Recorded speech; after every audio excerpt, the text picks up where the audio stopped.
Ya, ada pertanyaan? Bisa eh, menghidupkan mic-nya, on mic atau menulis di kolom chat.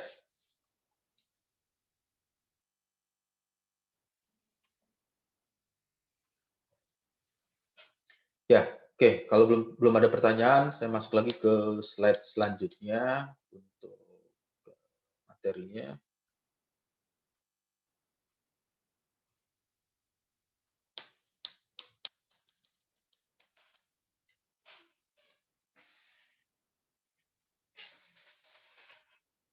Kira-kira ada yang bisa menjawab, membantu untuk menjawab apa yang dimaksud dengan CFD? What is CFD? Computational Fluid Dynamics.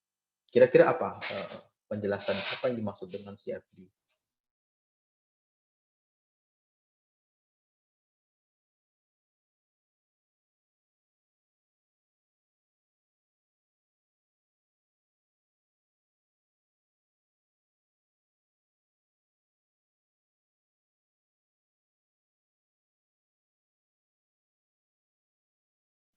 Ya, oke. Kalau misalnya belum terbayangkan apa itu CFD. Jadi CFD itu adalah singkatan atau bahasa tulisannya adalah computational fluid dynamic. Jadi C itu adalah computational, F itu fluid, D itu dynamic. Jadi menghitung secara komputasi untuk fluida yang bergerak, fluida yang berpindah. Artinya fluida yang bergerak itu fluida yang berpindah dari titik satu ke titik dua atau fluida yang mengalir secara kontinu atau fluida yang mengalir secara aliran laminar atau aliran turbulen. Itu dapat dilakukan dengan menggunakan CFD.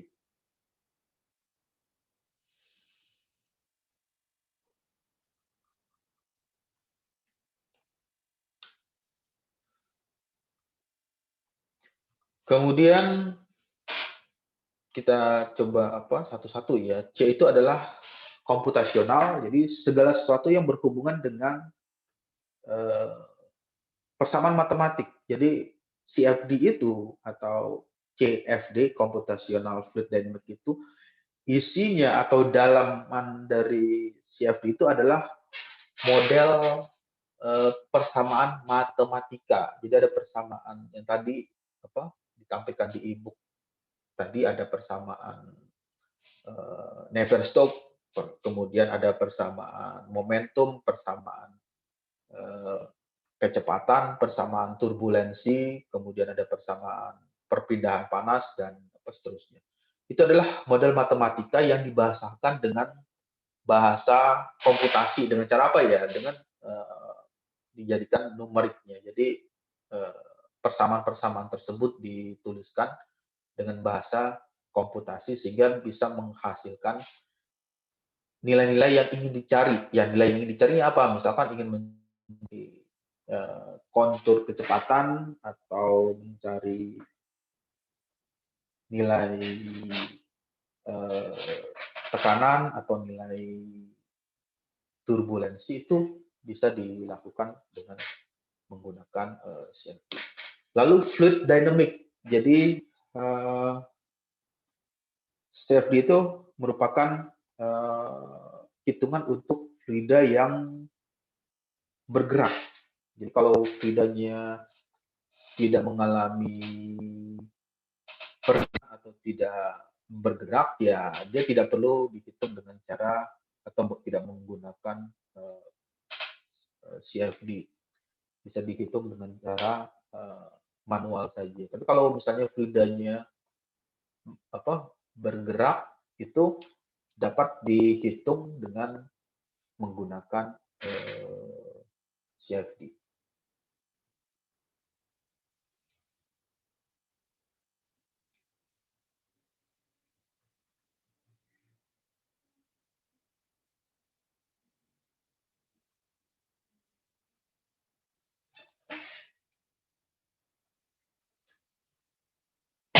Jadi kurang lebihnya CFD itu adalah suatu teknologi komputasi yang fungsinya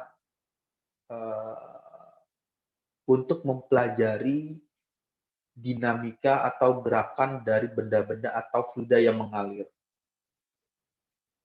Kenapa hal ini perlu diamati atau perlu dipelajari? Karena kalau misalkan fluida tersebut tidak mengalir atau fluida yang tersebut diam, maka fluida tersebut tidak memberikan efek terhadap sistem atau terhadap lingkungan. Ya, sebagai contohnya pesawat terbang. Kalau misalnya eh, di sekeliling wings atau di sekeliling sayap pesawat tersebut tidak ada fluida yang bergerak, ya apakah pesawat tersebut masih bisa dikatakan bisa terbang?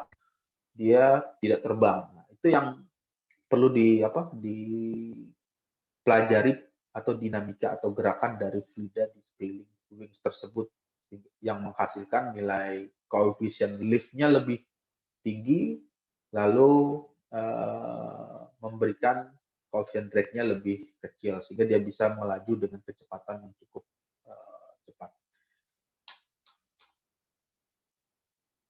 Lalu di bagian lain CFD ini selain untuk memprediksi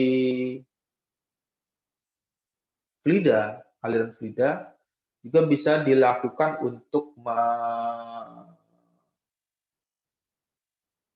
menganalisa perpindahan panas. Jadi kalau perpindahan panas itu kan ada 3 ya, ada perpindahan panas secara konduksi, kemudian perpindahan secara konveksi, dan ketiga adalah perpindahan panas secara radiasi. Ini bisa dilakukan oleh CFD. Jadi untuk perpindahan panas secara konveksi, kemudian untuk perpindahan panas secara radiasi itu bisa dilakukan atau bisa dihitung oleh CFD.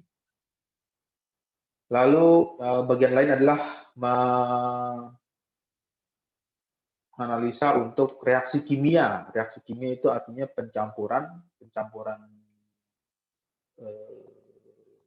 reaksi kimia, pencampuran kimia. Jadi ada katakanlah ingin mencampur kimia reaksi pertama, reaksi satu, misalnya mencampur bagaimana reaksi campuran antara H2O dengan bahan bakar. Itu bisa dilakukan atau bisa disimulasikan dengan CFD. Yang penghitungannya adalah menggunakan model persamaan matematika. Jadi perbedaan antara CFD itu adalah salah satu jenis CAE ya, computational fluid CAE, computer aided engineering. Jadi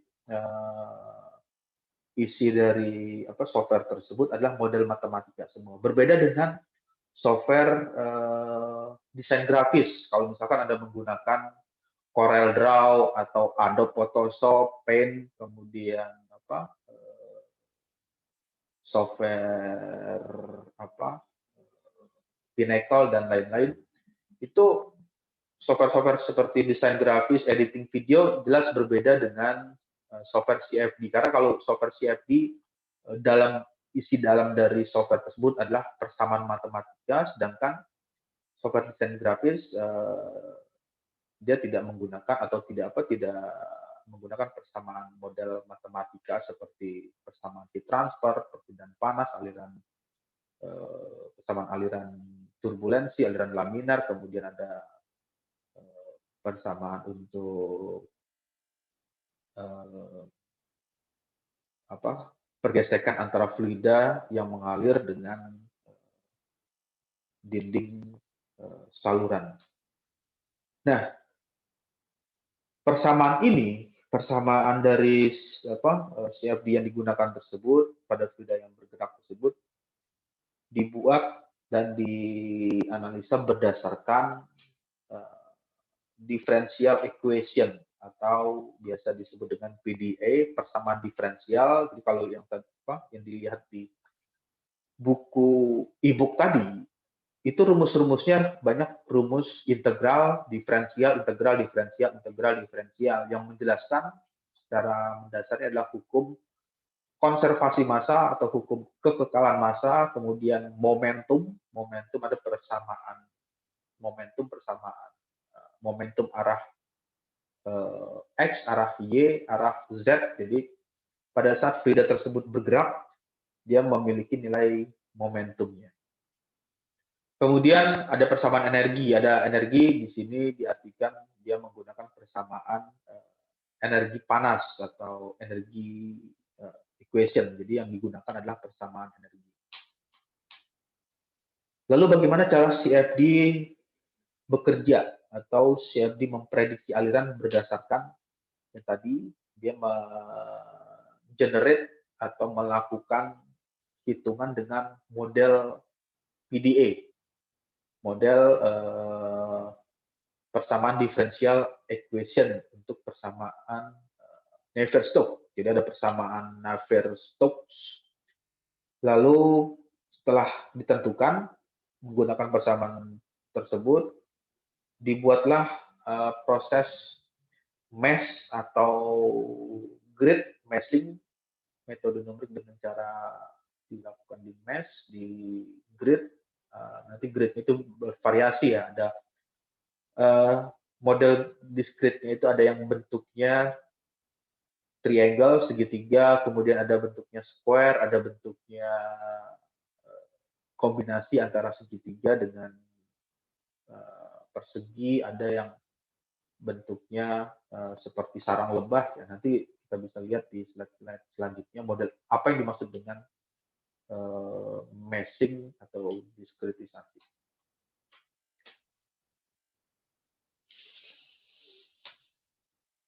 Nah, sampai sini ada pertanyaan?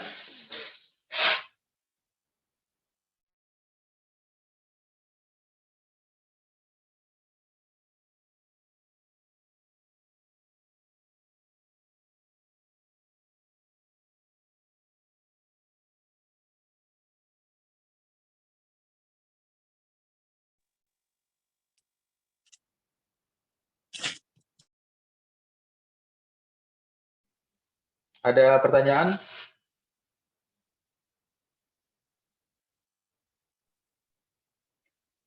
Ya, oke. Kalau tidak ada pertanyaan, saya gantian nanya balik aja kalau. Saya mau nanya, Pak. Ya. Coba Pak, lihat lagi Pak slide Bapak yang tadi Pak, yang terakhir tadi.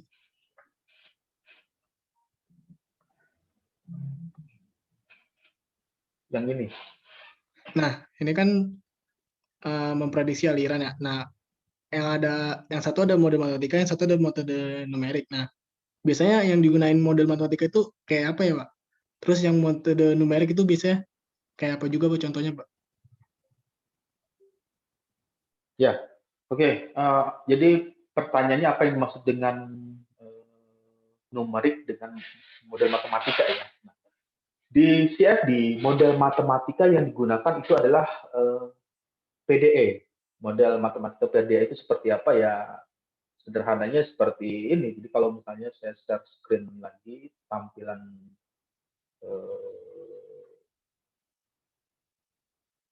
mana tadi? Yang di bagian ini.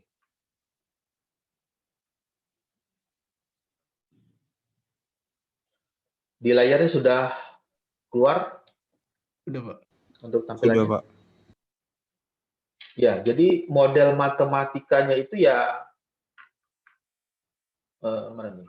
Nah, ini ya kita ambil salah satu contohnya aja ya, model matematika yang digunakan di CFD Fluent.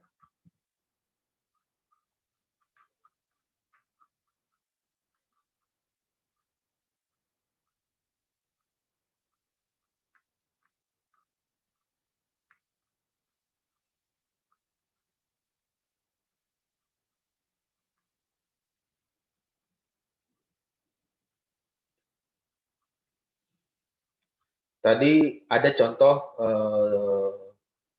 model matematika. Nah, ini ada energi equation. Jadi ada persamaan energi ya, ada energi equation. Jadi model matematikanya ya dia menggunakan model matematika seperti ini. Jadi pada saat melakukan atau mengaktifkan atau menggunakan software, jadi di software Fluent itu ada namanya bagian yang dicentang atau bagian yang diklik ketika mengklik energy equation, berarti dia ngitung dengan model ini, dengan persamaan ini. Lalu misalkan contoh yang lain, model matematikanya yang dia pakai, misalkan Navier-Stokes, konservasi massa, ada persamaan turbulen. Nah, jadi dia ada persamaan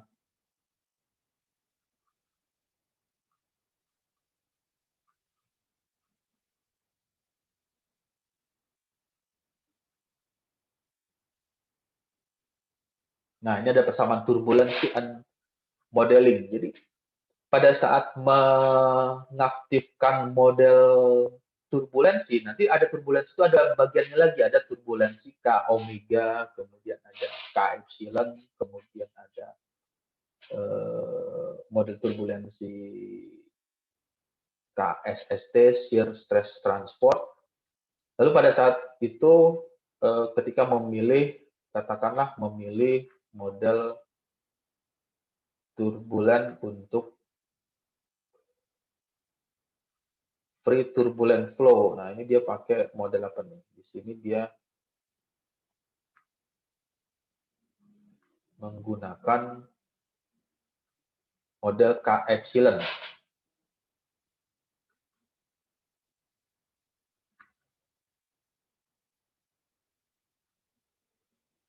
Jadi, nah, contohnya ini, misalnya dia pada saat melakukan pengaktifan di model turbulensi itu, pada saat menggunakan fluent, nanti ada opsi atau ada pilihan. Ada turbulen KE, tulisannya seperti ini, dengan K epsilon, kemudian ada K epsilon juga nanti ada dibagi lagi, ada K epsilon standar, kemudian ada untuk aliran tertentu. Nah, pada saat memilih yang default atau standar, dia menggunakan persamaan seperti ini, dia akan hitung di software tersebut. Lalu setelah dia hitung, nanti akan keluar hasil atau akan keluar nilai apa yang ingin dicari. Kalau mencari nilai kecepatan, nanti akan keluar kontur kecepatan yang diselesaikan dengan hitungan model turbulensi K epsilon. Kemudian numerik, jadi model matematikanya tadi rumus yang tadi yang ditampilkan, kemudian metode numerik. Nah, numerik ini nanti tampilannya itu ada di slide selanjutnya. Jadi kalau diteruskan.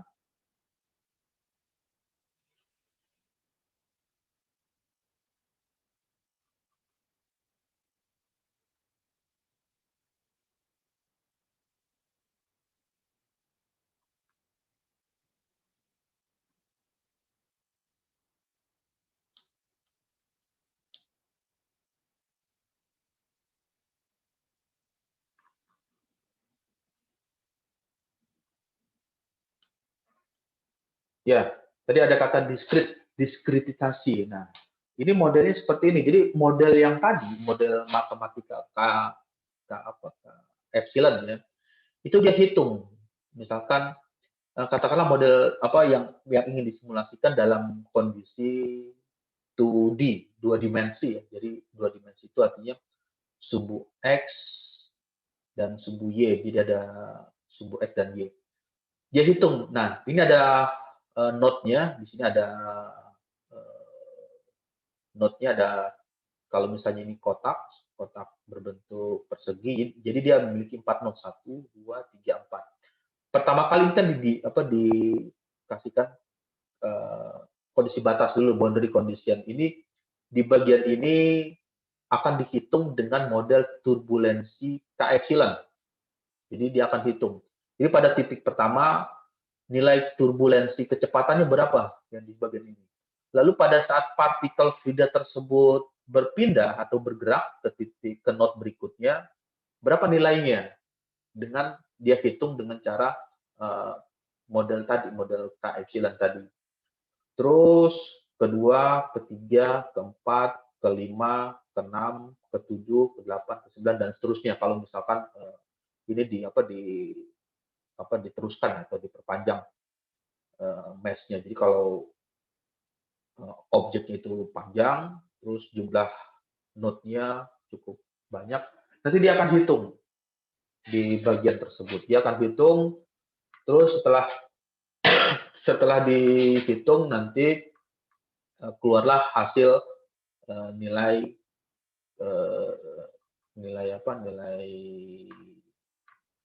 kontur berupa kontur tekanan, kemudian kontur nilai kecepatan, atau juga bisa mengeluarkan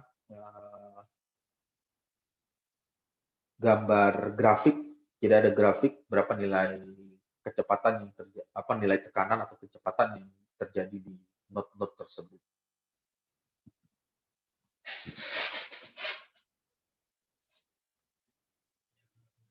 Ya, jadi seperti itu model matematikanya. Tadi contohnya itu hanya contoh. Jadi nanti kalau dibuka lebih dalam lagi, banyak sekali persamaan model matematikanya untuk model matematika di software Fluent. Jadi ada yang versi terbaru itu bahkan ada versi terbaru itu ada model matematika turbulensi baru.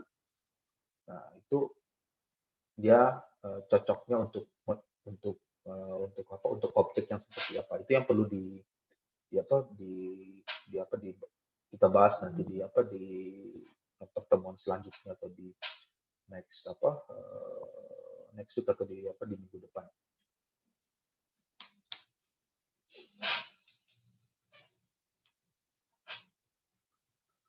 Oke, ada lagi pertanyaan? Pak, saya izin bertanya, Pak. Ya. Izin bertanya terkait yang tadi cara numerik atau cara diskritasi itu perhitungannya di benda yang akan misalnya kita hitung atau pas di fluidanya gitu, Pak, ketika sedang bergerak, Pak?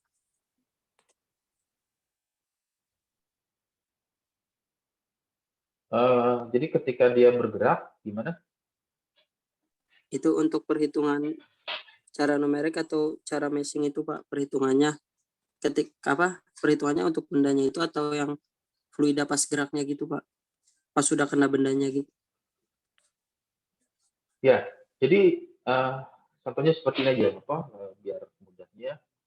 Nah, ini katakanlah kita ingin mensimulasikan objeknya seperti ini, benda yang akan dilakukan analisanya itu gambarnya seperti ini. Jadi gambarnya ada seperti inilah. Jadi ada radius, ada lengkungan, kemudian di tengah-tengahnya itu ada blade, ada sirip, lalu ada putaran berapa RPM nilainya. CFD tersebut akan menghitung atau mencari nilai-nilai yang ingin diketahui. Kalau yang ditampilkan di sini adalah nilai velocity atau nilai kecepatan. Jadi nanti bisa diketahui berapa nilai kecepatan yang ditimbulkan atau yang berada di dalam lingkaran ini. Jadi berapa nilai kecepatannya. Kemudian setelah terjadinya pusaran atau terjadinya vortex atau pusaran yang terjadi di dalam ini, berapa nilai tekanan atau nilai kecepatan yang keluar di saluran pipa tersebut. Jadi CFD tersebut dia menghitung dengan model turbulensi apa yang digunakan. Sebagai contohnya tadi, misalkan menggunakan model turbulensi K epsilon. Lalu tahapan berikutnya adalah mengenerate discrete atau proses meshing. Nah, meshing ini akan dilalui atau akan dilakukan oleh CFD Jadi kalau misalnya mensimulasikan tanpa melalui proses meshing itu nggak bisa juga, karena meshing ini adalah proses diskrit untuk menghitung elemen. Jadi kalau ini adalah elemen besarnya, jadi kalau dilihat yang tadi ini ada elemen besar ya, besar artinya ya memang gambar utuhnya seperti ini. Nah, nanti dia akan melakukan kotak-kotak kecil. Jadi dia akan bentuk secara komputasi kotak-kotak atau berbentuk persegi di bagian dalam saluran ini. Nanti dia akan hitung per node kecepatan fluida yang mengalir untuk titik 1, kemudian titik 2, titik 3, 4, 5, 6, dan seterusnya sampai di bagian saluran keluarnya. Itu yang dilakukan oleh CFD. Jadi proses CFD itu tahapannya adalah modal awalnya harus bisa menggambar dulu, karena tanpa gambar bagaimana akan mensimulasikan. Jadi yang harus memiliki kemampuan untuk CAD, Computer Aided Design, kemudian itu adalah pre-processing, kemudian processingnya dari gambar tersebut, dari objek yang mau disimulasikan tersebut, mau dikasih kondisi batas apa? Apakah mau di-define dengan model turbulensi K-epsilon, atau di-define dengan turbulensi SST, atau di-define untuk turbulensi K omega, atau diasumsikan aliran fluida yang mengalir adalah aliran laminar. Itu yang ditentukan oleh usernya atau yang menggunakan software CFD tersebut. Oke, ada lagi pertanyaan?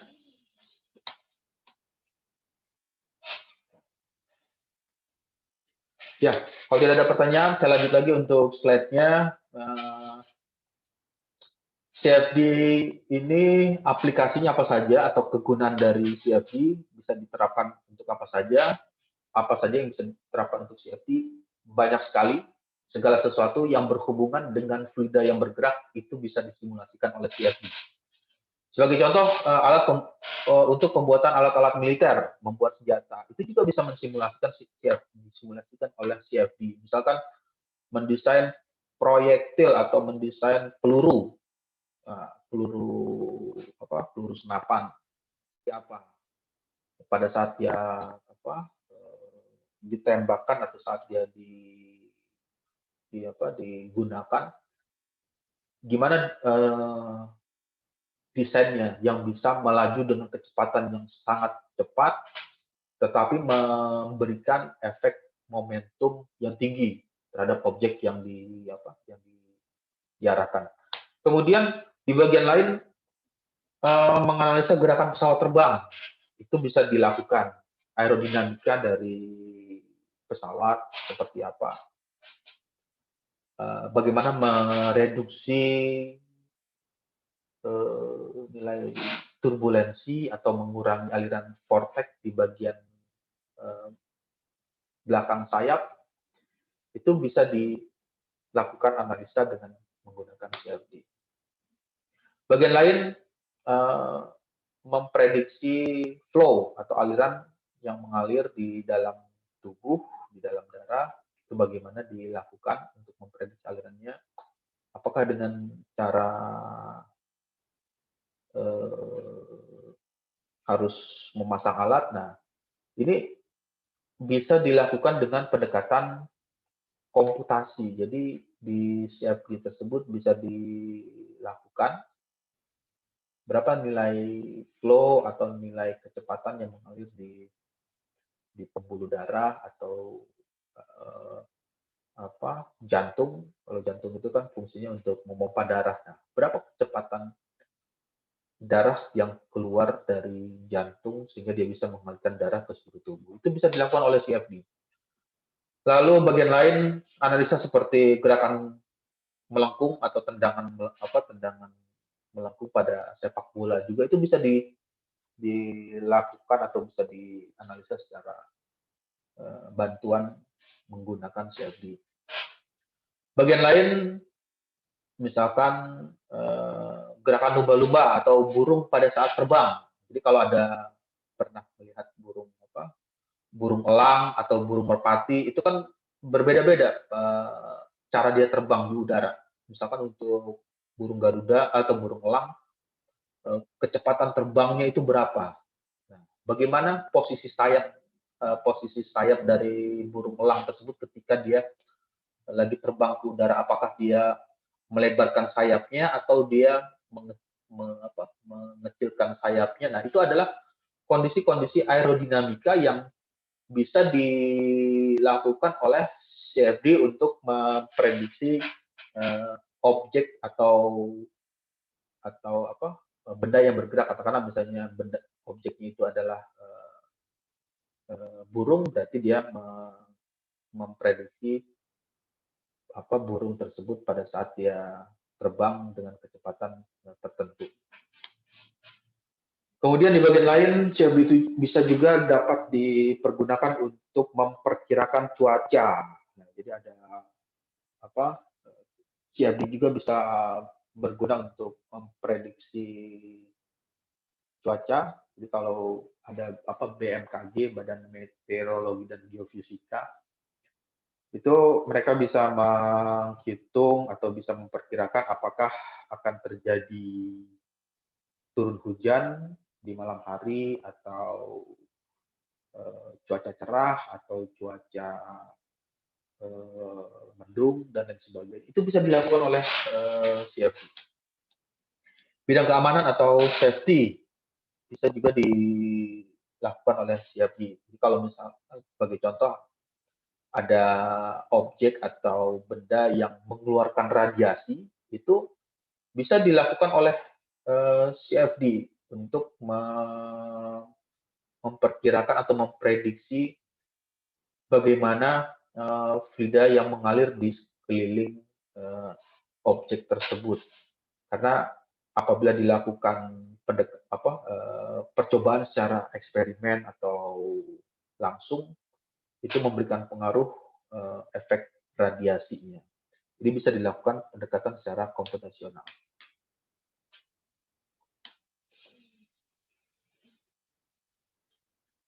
Ya, selanjutnya adalah CFD ya. Jadi CFD ini berfungsi atau dapat digunakan untuk membuat prediksi aliran fluida di dalam suatu sistem tertentu pada kondisi yang telah ditentukan. Jadi CFD ini dapat dipergunakan untuk memperkirakan atau memprediksi fluida yang mengalir di dalam sistem tertentu pada kondisi yang telah ditentukan. Yang dimaksud dengan kondisi yang telah ditentukan itu adalah kondisi batasnya atau boundary condition. Jadi ditentukan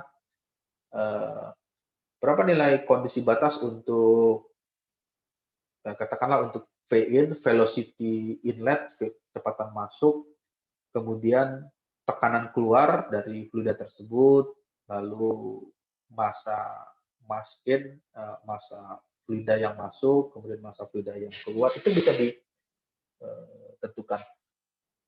Yang berikutnya misalkan menentukan kondisi batasnya ditentukan untuk dindingnya terbuat dari material plastik umpama. Kemudian misalkan yang satu materialnya terbuat dari plastik, yang berikutnya dibuat dari keramik atau dari bambu, atau misalkan dibuat dari kayu. Nah, itu bisa dilakukan oleh CFD. Jadi yang diperlukan adalah mengetahui berapa properti dari material tersebut. Kemudian setelah diketahui nilai propertinya, diinputlah ke dalam CFD-nya, material apa yang dipergunakan. Lalu bagian lain adalah hasil CFD lebih lengkap jika dibandingkan dengan menggunakan percobaan atau masalah dari alat ukur. Nah, jadi hasil CFD itu hasilnya cukup banyak ya. Hasilnya nanti dia bisa mengeluarkan hasil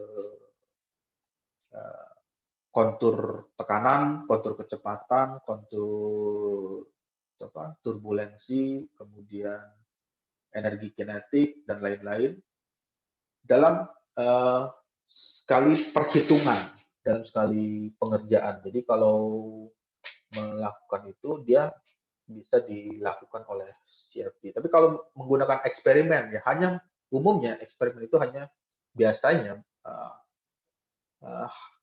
hanya menampilkan satu uh, hasil pengukuran saja. Misalnya alat ukur yang digunakan adalah flow meter. Ya, kemampuannya hanya untuk mengukur flow saja atau untuk mengukur aliran saja. Tapi dia tidak bisa menghitung berapa perpindahan panas atau proses pencampuran panas yang ada di dalam saluran. Jadi hanya di bagian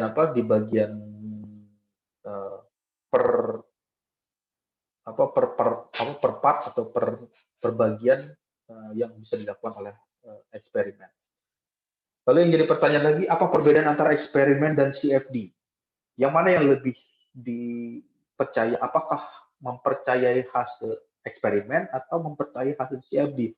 Atau dua-duanya nggak perlu dipercaya? Jadi bisa saja salah, bisa saja sama-sama error, sama-sama salah. CFD itu dia tidak bisa juga dikatakan 100% benar. Begitu juga eksperimen juga tidak bisa dipercayai 100% benar karena ada faktor tertentu. Sebagai contoh, gambarannya untuk CFD ada namanya proses penghitungan atau iterasi dengan kondisi round of error atau faktor pembulatan. Itulah yang memberikan pengaruh terhadap hasil akhir dari simulasi CFD. Kemudian di bagian lain selain round of error juga bisa disebabkan oleh model matematika yang dipergunakan itu belum sesuai dengan kondisi aktualnya atau kondisi realnya. Jadi model matematika yang digunakan itu belum sesuai atau belum tepat atau belum bisa mengcover semua kondisi aktual. Itu salah satu kelemahan juga dari CFD. Lalu bagaimana dengan eksperimen? Nah, di bagian eksperimen itu kendalanya adalah ketika memasangkan atau meletakkan alat ukur tersebut. Misalkan ingin mengukur